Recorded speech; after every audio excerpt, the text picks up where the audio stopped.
What's up, guys? I'm nobody special. You may recognize this fella standing next to me. I'm here with Chris Taylor from Financial Fitness. What's up, guys? And I figured while I was here, I would talk to Chris a little bit about investing, but specifically investing for blue-collar guys, because I'm putting myself in the position of an 18-year-old kid. He's just getting out of high school, all right? He's not college-bound, and he's probably looking to get into a trade. And believe it or not, contrary to what maybe some of the guidance counselors will tell you in school and some of what you hear in media, I think a kid like that is really at a big financial advantage because, first of all, he's going to go off to a trade school. He's going to be out very soon. He's going to be making real money at a much younger age than his college-bound counterparts, and he's not going to be up to his eyeballs in debt.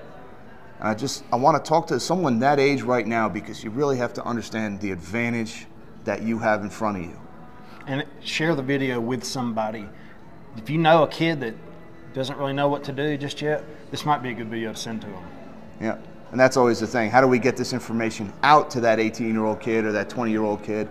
I tell you, folks, there has been a bill of goods that has been sold to a lot of kids these days where we're almost telling, if you don't go to college, if you don't go $200,000 in debt to get a degree, that you're somehow going to be a financial failure in life. And I think it's a con. I don't think it's true. And I went to college, and I'm glad I went to college.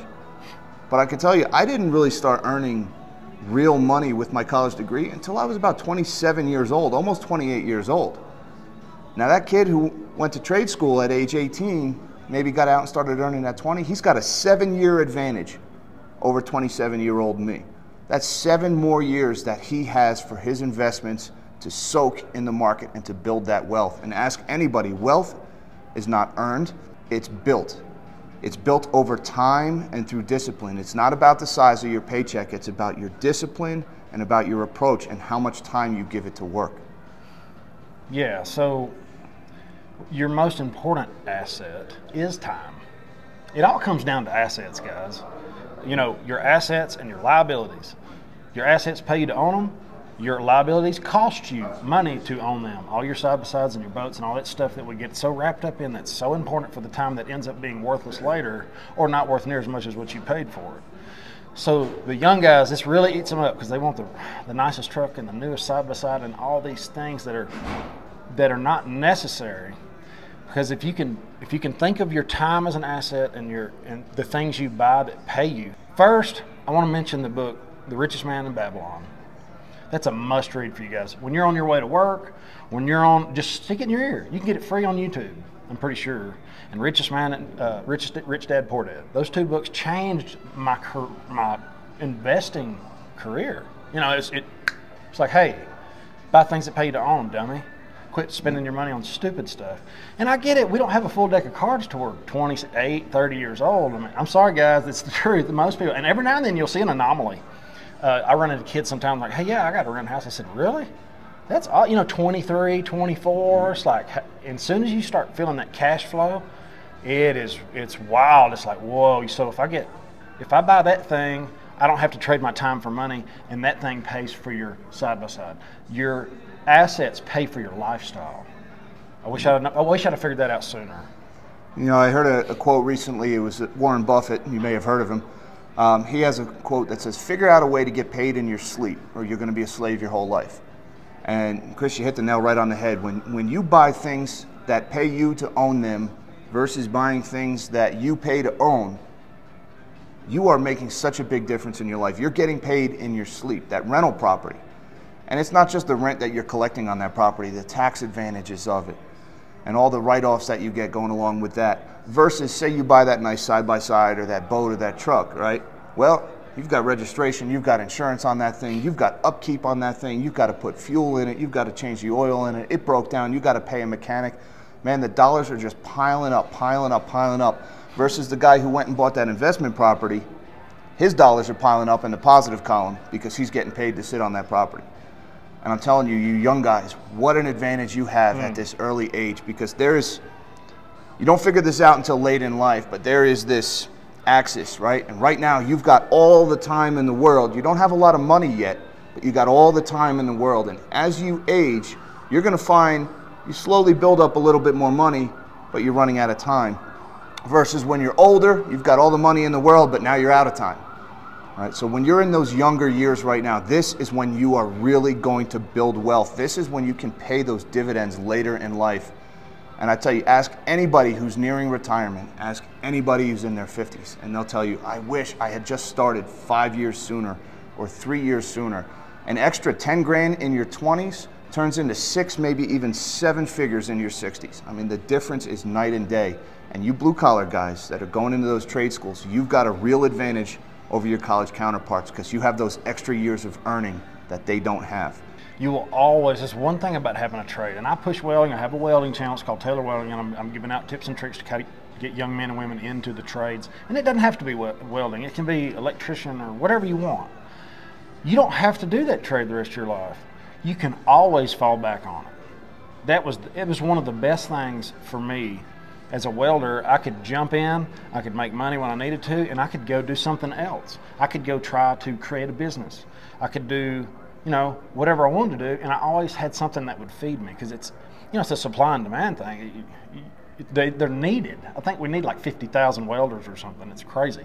The baby boomers are dying off and they're retiring, and the younger generation's not really doing much, a lot of them. And you've really got a big advantage right now. If you've got the will to show up, you know, show up and just care a little bit about your work, people are going to notice it. And if you're cleaning the porta-johns and you're starting real low and you're listening to me right now tell you this stuff and you're not really buying it, clean the porta-john as best as you can. You will not be doing that long.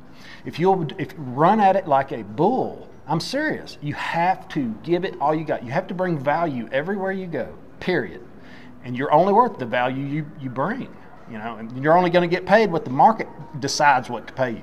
You're only worth the value you bring. Try to wrap your mind around that and run it whatever you're doing, and consider getting a trade or some kind of money train. You're going to need something that pays you. Trade your time for money, and then you can invest that money, and it'll pay you to own it. You know, but you got to have something to get there first. And if you start off with a college degree in underwater basket weaving, it makes things harder. I wasn't ready for that one. Underwater basket weaving. You know, he mentions a good thing. He did it very, very colorfully with underwater basket weaving. But very basic economics, right? Supply and demand. And right now, the supply of college degrees that are out there way, way outstrips the demand for those college degrees. We have more worthless degrees here in the United States than we have at any point. And the oddity is that the price of those college degrees has gone vertical straight up through this time. Even though the value you're going to get from that degree has gone down very rapidly because of supply and demand, the cost that they're charging you for that degree is going up so much faster. So really think about it. You blue-collar guys, you are more in demand now as skilled tradesmen than at any point in history. We've got 12 million job openings in this country, 4 million people a month quitting their job. I mean, the imbalance between labor supply and the demand for labor, skilled labor in this country, so heavily favors you right now. You really have a great opportunity in front of you. Make the most of this time. Put that money to work when you're young, when it's got that biggest soak ahead of you. And I'm telling you, later in life, your older self will thank you for it. Any awesome, closing thoughts, Chris? No, if you have any questions, leave them in the comments. You know, anything, because like I said, share this video with somebody that needs to hear this stuff, because there's a lot of young kids that don't know what they're doing. It's like, hey, you know, what you thought about getting a trade, you know? And the fact is, well, if you go to work for somebody like Tesla or somebody and you hand them your little degree, they're going to go, what can you do?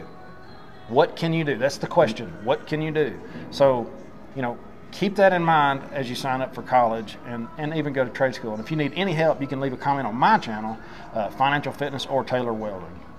All right. Guys, I want to thank you for your time. Thank you for watching. Don't forget, share this video with somebody, that kid that's just out of high school that's looking for a little direction. Send this to him. I'm telling you, time is on your side. Don't let that despair set in. I see it in younger generations where they feel like there's no hope, like you're never going to be able to be wealthy, that you're going to be working for somebody else your whole life. Don't fall for that trap. Trust me. All right, guys, I want to thank you for watching. Until next time, live small and dream big. Have an awesome day.